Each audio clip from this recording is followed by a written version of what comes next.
With every walkout in each part of the NHS, a warning that under the surface damage is being done. We've been pushed into a corner that we did not want to be in. Despite strikes further straining the system, junior doctors like Arjan, expected to vote for industrial action, insist it's necessary.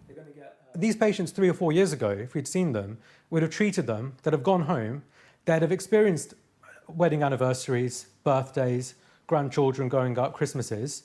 Now they come into a hospital and it's the last thing they do because there simply isn't enough of us there. And if they say that they want to restore the NHS as they do, then it starts with restoring the wages of the professionals that work in the NHS.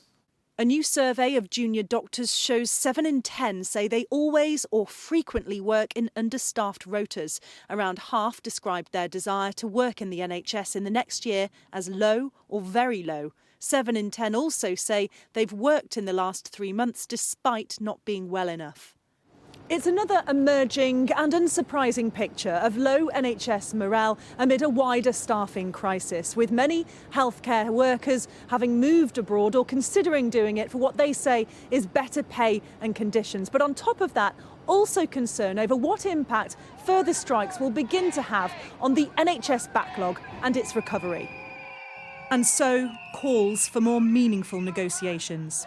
That recovery in terms of operations, getting urgent and emergency care back on track, that is jeopardised if we continue to see these strikes unfold. The public needs to come to the NHS if you have got a problem, because otherwise those issues get stored up in the community.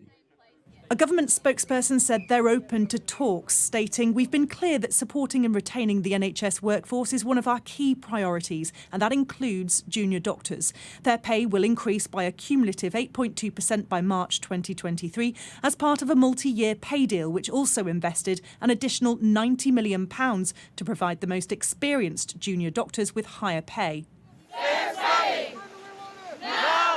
The foreseeable looks to be strike-filled. And this week, the most disruptive of NHS walkouts so far. Adele Robinson, Sky News.